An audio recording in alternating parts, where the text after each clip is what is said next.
Hello, hello, hello, hello. Welcome back. This is day 2 of the Fearless Freelancer session. Just another warm welcome to you and thank you for joining me. You know, one of the things I really enjoy about doing these sort of taster sessions is that some people that come on board have never had a mentor before or have never experienced the kind of support that's outside of their own sort of instant network. And it's not for everyone, don't get me wrong. I know that when I further into my career as a freelancer, I know that I tapped into support this way. And what I love is being able to give you some service in this on these freebies. So welcome back and thank you again for coming along. So let's just do a quick recap from yesterday.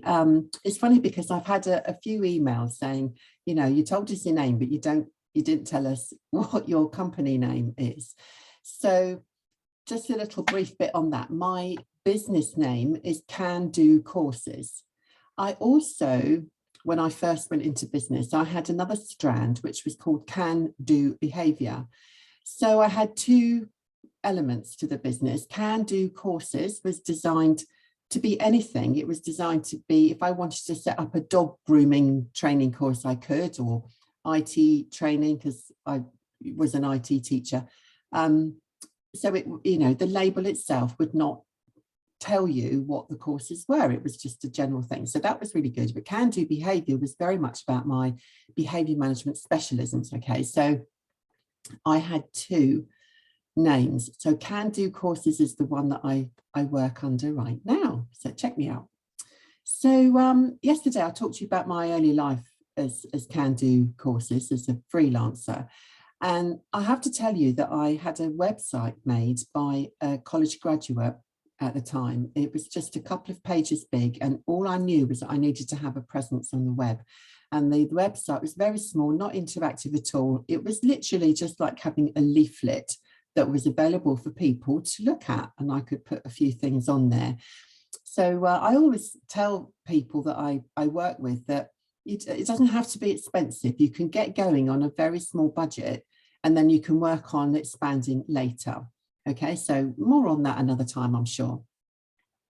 The thing to remember is that everybody has the same start point. You know, when we step off the edge, when we start our business, we are all there at the same point. Everyone has to do it. Some people might have a huge amount of investment that they can make financially into their new business, but most people start off like you, where you've got some money in the bank to pay your bills while you create some momentum. And I get that completely. But then even when you're more established, you still need to keep the momentum going. And you have to, you know, dig quite deep sometimes to keep motivated and to keep clients coming back and back, because when you get a new client, you know, you might have spent a bit of money marketing to get your client. You want to keep them and you want to have them returning. So we'll look at a couple of those things today in this session. So from my point of view, you need to evolve in your business. It's not enough to just stick with what you've been doing. You need to think about what other things you can do to keep the momentum, to keep new clients coming, to keep yourself in the zone, to keep the flow, and what to do when that doesn't happen. Because we've all been there. I'm sorry, but I am the world's worst. I've had some real dips in my 12 years as a business owner. And not all of them have been easy to come out of, but I'm still here. I'm still running my business. I'm still enjoying it. So let's look at some other ways you can do that too. So I think one of the things we're going to look at today is about getting attracting your paying clients and how to keep them to coming back again and again. But let's face it, in order for them to come back again, they need to be your client in the first place, right? So we need to get clients. And as I said to you yesterday on my day 1 of this 3-day taster, I thought when I first went into business that as long as I told everyone I was going into business, that everybody would call me and everybody would book me. And and that by the end of the first year, I'd be rich beyond my wildest dreams. And obviously that didn't happen. I was making a good income, but you know, what all the gurus tell you is if you do this, this, and this, you know, it can take years before you really catch up with yourself. So I would say, be honest about where your goals are. Be honest about how many clients you need in order to secure income for yourself. And then you decide how to get to the next level. So the first point of that is to get your clients.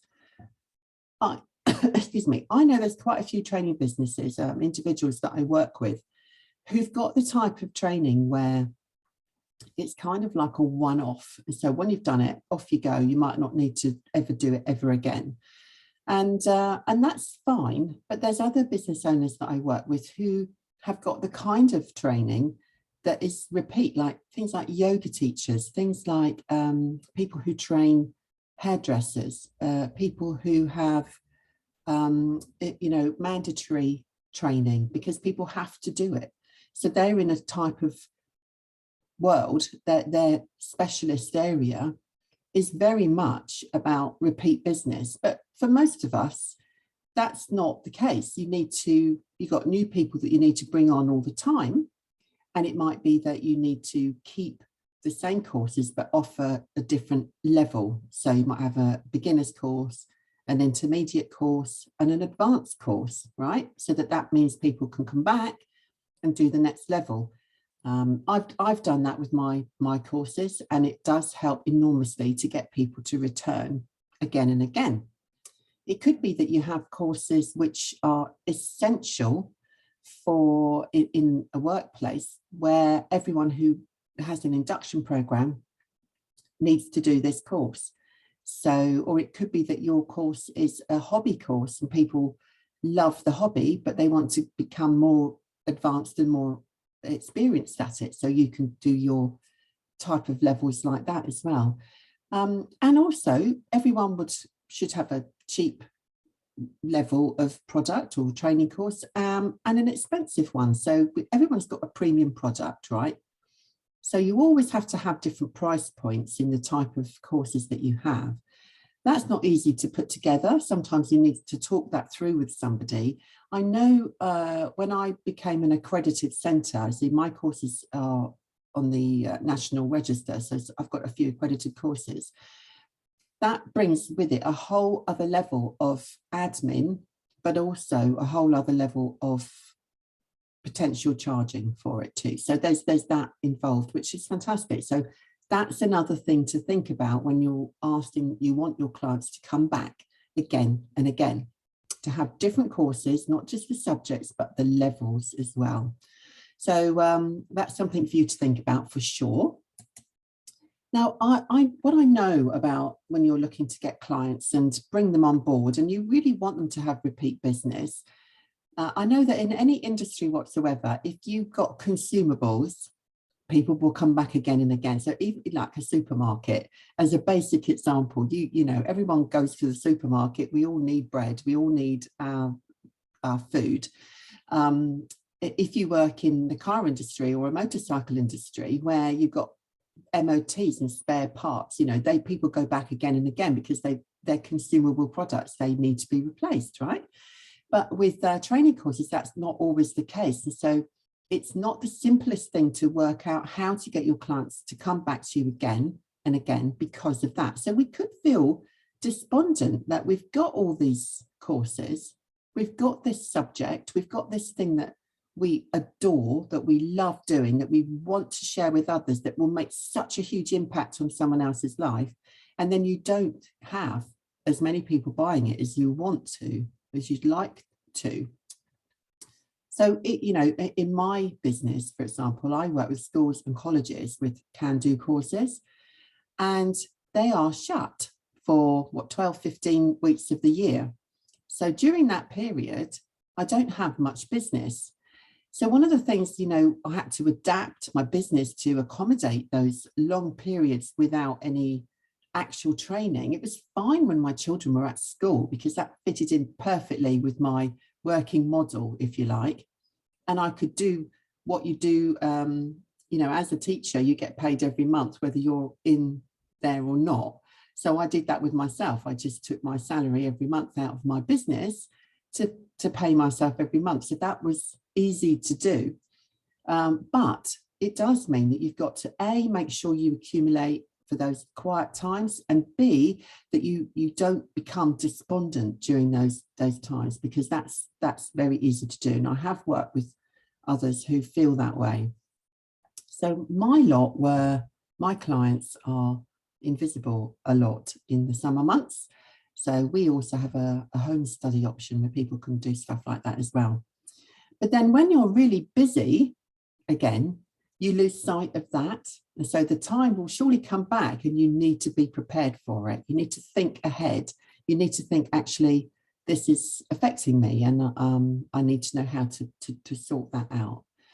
So there will be times when you need to think outside of your general client area and think, well, if I need to expand my reach, then I need to think about running courses which include other people, right? So that's something for you to think about. So during the low times, this is, you know, it can feel like quite an upheaval. What I used to do to keep myself busy during down times, if the kid, and I'd still get up early and go into the office. I mean, in the early days, it was the desk in the corner of my bedroom, but certainly in later times, when I had an office in an outbuilding in my garden, I would still get up early, even though I had downtimes, because the momentum is so important. You can really rack up time. So if you are quiet, there's so many things you can do. For example, you could update all your materials, as I think I probably said yesterday.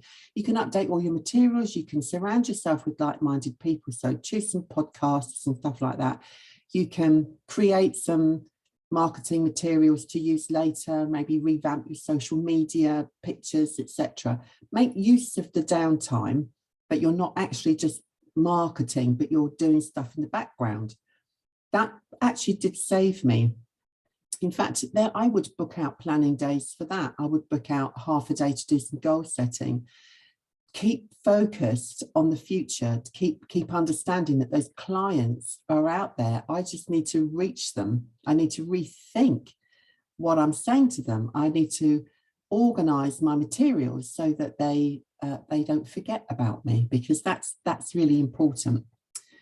What I do know is that I created a whole level of free resources, free. Now, some people will say, don't overdo that because there's such a lot of content out there. And I get what people are saying about that, you know, don't overdo the free content. But you have to have something. You have to have some way of people to get to know you without having to make a purchase. We call it a sales funnel, don't we? So what you want is you've got a funnel like this. At the top end of it, you're going to put lots and lots and lots of things. It's ever so wide at the top of the funnel, right? So you need to put lots of people in there, because only a few will come out the bottom and buy your training. So at the top of the funnel, you need to be collecting people who know you, who get to know your name, who might recognize that you're someone to keep an eye on, you know. And if you have valuable content, then they will keep asking for it. So I created a free download, and it's my A to Z of behavior management. So remember, in my world, I'm talking to teachers and support staff. And so therefore, in my world, what my courses are about is behavior management. So my free download contained lots of my thoughts on behavior management. The easiest way to structure that was to do an A to Z. And it gives you a little focus for it. But if you've got like a particular buzzword that you might use for your particular subject, then use the buzzword and then create something like for the letter for each bit of the buzzword. So if it was courses, you'd think of C for something or other and O for something or other. It gives it a nice sort of easy way to put it together. The recipient of your free download will then get a sense of you. They'll understand what your message is. And if they don't want to work with you again, then they won't. But in the meantime, they've got something of yours, they've got it for free. And in return, you will probably have their email details. And that's the key. So I started to do a free download probably about 2 years into my business. And that was one of the things that my mentor suggested to me. Another thing I did to try and capture clients was I used to invite myself or offer my services to speak at conferences. And in return, all I wanted was my travel expenses. And that started, again, it was something was recommended to me in year 2. I went to speak at the National Education Show. Now, I think now you have to pay to speak. I don't know. But back then, I offered a 20-minute spot, or I offered more than that, but they only came back with that was what was available. And I did a little spot about ADHD, and they asked me to come back again the next year. So I got lots of eyes on me on those events, which were great. And my name was in all the publicity. So it gave me a really big, spread of people. So I was in the National Education Show. Now, in whatever area you work in, there must be those sorts of things that you could invite yourself or offer your services to, not for a paid piece of work, but this is free marketing. This is the best kind of PR you can give yourself. Okay, so think about that for sure. Then I also started to do webinars, and I've been doing them regularly now for all these years. And back then we called them can-do conversations, and I would either just run the webinar myself, 30 minutes, or I'd invite an expert in a slightly different subject but related to my subject. I'd invite an expert to come and talk with me in a conversation, and we would record it.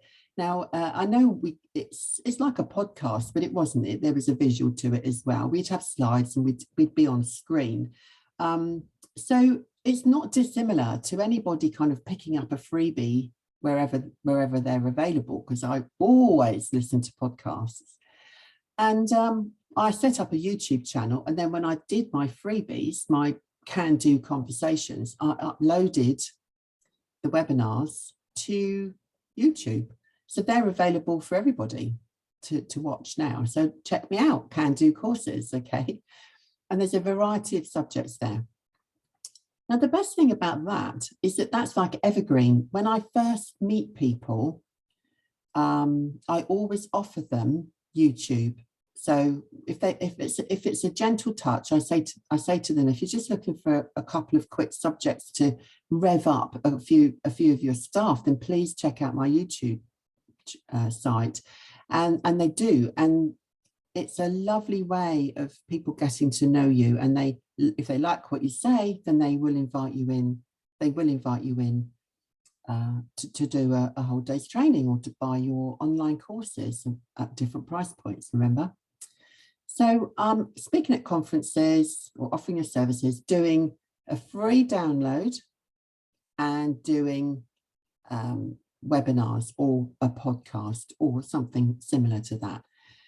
I highly recommend them. And look, the best thing about them is that they are free, and you will get experience, you'll get a wider audience from it, and you can, collect links, emails, people's names, and you can keep in touch with them. And that doesn't mean hard sell. It means keeping in touch with them. So a little nugget of information, if you're running a course, tell them, then a more nugget of information, then a webinar they might want to join. It's all these little touch points. They're so important. So one time is not enough. In fact, the amount of people that don't carry on because they say, no one's bought anything from me, then it's pointless what I'm doing. It's not, because some people, they might not be available that day, or maybe they didn't read that email, it got lost in wherever. You have to keep going, and you have to trust the process, because it is a real process. I've got a couple of other things just to touch on, but they're too big a subject to do in this taster. Taster sessions like this is the kind of thing you might want to do as webinars.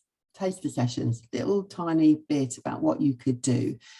Obviously, emails are fantastic. And if you haven't got an email system yet, I mean, there's MailChimp, there's all sorts of systems out there where you could have people sign up to receive something from you. You can automate your system and then keep in touch with them that way. I used to do it all the long way. When I first started, I had a spreadsheet with lots of people's emails in that contacted, and I used to email them individually. Oh, it's to take forever, and I know that email systems now you can do like a mail shot with them, but at the time I had a regular Outlook account. Oh my gosh, when I think back now, I must have been demented with the amount of work I did to generate some business. Anyway, you can think about running fixed date programs. So a fixed date. So it's not something that you would say download it whenever you want it, join whenever you want. You might have a date that you want to aim for. I've absolutely always had fixed date training courses. People like to be able to put it in their diary, block out the time and attend. And I've done them in venues all around the country, and I've really always enjoyed it. I like that part of it. You know, the running away to a nice hotel, getting all your food delivered to the room and working with like-minded people. What could be better? So they're quite good. Fixed date courses. Letters and newsletters. Newsletters, well, you could create one. Just information, your thoughts and opinions. Regular letters, if you do mail shots. I've always done mail shots as well. We'll do more on mail shots another time, perhaps, but lots and lots of different ways of reaching people. If you know where they are, why not write to them? Why not? In fact, there's some other stuff around writing letters, which is important. Social media. Now, I've put that right at the end of my little list, but because I think that there are people who overthink social media. You can't just have one method of finding clients. You can't. And I don't just mean one social media method. I mean social media as a method. You need to be doing lots of other things as well. Don't be fooled by people saying that that's the only way they contact people, because email is not dead. It's not. You need to make sure that you've got contact information to keep in touch with people. Lumpy mail or mail is not dead either. And people do want downloads. So do it. Do all of the above. Social media is just one aspect. I am no way a social media expert. I don't go across all the platforms. I had great success with Twitter, but that was a while ago. Everything changes and moves on, and I'm not an expert in social media. I just do the things I think are right by watching others. You need to find what works for you, and think about expanding your reach that way. So why would your people come back again and again? You've booked them, or they've booked you. They've either booked a place, they've downloaded your freebie, whatever. Why would they come back again and again? It's so important to recognize that it's not just about the content, it's about the way their experience when they're accessing something that you have provided. Is it interesting? Is it relevant? Is it up to date? Have you made it in, have you made your point very clearly? And if it's an in-person training, was it experiential? Was there enough to hold attention? Those things are important. So that's how you get repeat business, by your content being absolutely fabulous. Now, I know there's billions of people in the world, and if all you want to do is sell online courses, then one hit might be okay, but actually you would like that one person to buy another one, wouldn't you? So it's important. Keep in touch. They say that it takes upwards of 8 hits, 8 times to contact a person before they even start their decision-making process. So once, twice, 3, 5 times, you might go, oh, you know what? I'm giving up with that now. Don't give up. Because if you give up, someone else will be doing it 10 times, and they're the ones that will get the business. Check with the individuals if they're a regular to you, ask them what they need. Go back to them and say, is there anything that I can give you that you haven't got already, or that I'm not providing already? Because, you know, and if that's the case, you can get associate trainers. There's no reason why not. So that's something else for you to think about. Another point I wanted to make is that if you are going to commit to anything now, then and I've given you a lot to think about, you need to have a time scale about it. We talk about 10 plus hits, 10 times for someone to contact you before they might make a decision. It could be that you've only contacted someone in one particular way or two particular ways, but maybe you haven't contacted them in that way, another way, and therefore try another way of keeping in contact with them. And I've given you lots of ideas around that in previously. So if you're watching this on replay, go back over that section and think about other ways to get in contact with your clients, especially the ones that have used you already. Commit to a timescale to taking on another method of approaching clients, okay, another offer, whether it's a free level or whether it's an advanced level. Put it in your planner, put some time in your planner to research different ways and look at how you can implement that. What tools do you need? It's not going to be, oh yeah, I'll just do this today. You might need to look and see, what do I need that I haven't got now that I'm going to need in order to do this extra bit to get new clients? It might be that you need a bit of tech. It might be that you need a bit of support from someone who knows about it. It could be that you need to watch and learn, go onto YouTube and find out more about that particular system. I don't know, because I don't know what you're thinking. You might try, but all things considered, if you're going to change it, do some research to get it right. If you haven't got a free download yet, then think about doing that. Think about it. And all your prospects, all the people that might have made inquiries that haven't used you yet, or people that have used you but not recently, then you could say, do you want a copy of my free download? It's a nice little, hello, do you remember me? Have a copy of my free download. It's a great way to keep in touch. So you could spend time doing that. Now it's over to you. So I've covered quite a lot here. There's loads of nuggets in this day 2 masterclass of how it is to work with a mentor. I mean, what we're looking at is becoming less fearful and more fearless, right? So we don't need to quit. We just need to reorganize the way we work and get your clients and keep them. So it's over to you. I'm going to send you a worksheet where you have got to write your own goals down. So what are you going to do? And when are you going to do it by? Now, there's some things that will be, it's not just about what you're going to do, but how you're going to do it. Because if you want to set a target where you want to contact 10 new businesses, which are your target market, and put that down as a goal and then see how you're going to do it. Put a time scale on it. Put when. If you don't, a goal without an end to it is like, oh, well, I'll do it someday, but we don't want that, do we? We're going to do it really soon. Be accountable to yourself. If you want me to hold you accountable, then you can send me what it is you're going to try, okay? I don't mind.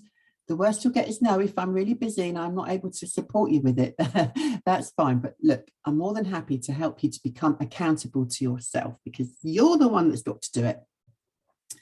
But be realistic. Don't overload yourself. Be realistic. So if you think, oh, by the end of May, I'm going to do this, this, this, and this, then say, well, how am I ever going to achieve that? So be realistic. The most crushing thing is when you set a goal and you have no way of knowing how to accomplish it, and then it sends you back into a more despondent state. So that's counterproductive, right? So be realistic. And then when you set your goals, you said what you're going to do, when you're going to do it by, and how you're going to do it. Write it all down and then think to yourself, wow, how does that feel? I think you'll be full of invigorated motivation. I really, really do. There's nothing better than having a plan and writing it down. It really is. That's called goal setting, in case you don't know. Anyway, let me look at the time. Okay, we're running short of time. So I've got some questions here. Let me see. Let me see. Let me just move that out of the way. Okay, Emily, nice to see you again. I'm ever so glad you've come back for day 2. Emily, well, sorry, Emily has said what's worked best for you. And that is a really difficult question because I have a multifaceted approach to all of it. I think the biggest increase was my free download, because immediately I was getting like every week a dozen new people downloading it. Doesn't sound a lot, but they're all this soft touch now. These are all people that I've touched them, they've heard me, they've looked at me, they've you know, they're interested, and then I can use them. They're now in my funnel. Okay, so my free download, I've gone through times when I've added it to lots of social media and emails. Don't forget to download my free A to Z. And you know, you might get 45, 50 people download it, and you think, wow, that was quick. And other times it would be 5 or 6, depends on the time of year for me. But average, I'd say about 12 a week I get now. So that's pretty good. That's 12 new people. Grace. Nice to see you, Grace. Thank you for coming along today. That's really good. And don't worry that you couldn't come yesterday. I'm glad you enjoyed the replay anyway. Grace, so how much do you spend on marketing? Well, that is a good, I had a conversation this morning about that with someone, because we were talking about Google Ads, and years ago I used to do Google Ads quite a lot, and I didn't have a very big marketing spend, but the very kind people at Google helped me to set up my Google Ads account, and they gave me £75 straight away to use. So that was useful. So if you're thinking about doing Google Ads, try that. But you can set your daily budget. So I used to have, I think it was £10 a day, which was quite a lot for a small business, because if you think that's £70 a week. But one of the things that I was mentored on was the financials, okay? And the thing about that is that some people say in order to earn 10 grand, you might have to pay 5 grand. So I'm sure that's true, but I've never actually had to experience that level of expenditure. But the idea would be 50p to earn £1, okay? If you want repeat business, then you don't have to keep spending on marketing. And so for me, that's why I really like the remarketing, retargeting, same customers. Stick with that where you can. And I think that will be the most cost-effective way. So, so how much do I spend now, which was your question? Well, I have different things in different places. So I guess probably no more than about £300 a month, something like that, on different things, because you have to have a website, you have to put things on there, you know, someone has to do that. You have to pay for your marketing, email marketing business account. You need to pay for your Zoom account, which is how you contact people with freebies, right? So Facebook accounts, when I've got a project I'm doing, I might use Facebook advertising. So I'd say at the most, it would be 500 in a month. Okay, does that help? I do know, just for your information, I know people that spend a lot less than that, and I know people that spend a lot more than that. So it doesn't matter what I do, it depends what your budget is, okay? Okay, another question. Do you like Facebook marketing? Do you like Facebook for marketing? I like Facebook. My experience is that many of my potential clients are not on Facebook. In other words, teachers. And the reason they're not, or they're very closed on their accounts, is because of the job they do. And I know that when I've done safeguarding training, they say, you know, we recommend that you tighten up all of your Facebook accounts and stuff like that. So I think the thing I used to do was I was on Twitter a lot, and there's a lot of teachers on Twitter, and I used to retarget some of my marketing on Twitter. but I don't do Twitter much anymore. It's Facebook, but I prefer Google Ads, to be honest. I prefer Google Ads and the soft touch approach that I've just been explaining to you today. So look, I'm going to leave you with that now. If you've got no more questions, if you have more questions, please email them over to me and I will do my best to answer them. But in the meantime, it just is for me to say goodbye. Thank you. And I will see you on the next one. Have a great rest of the day. Okay, bye for now.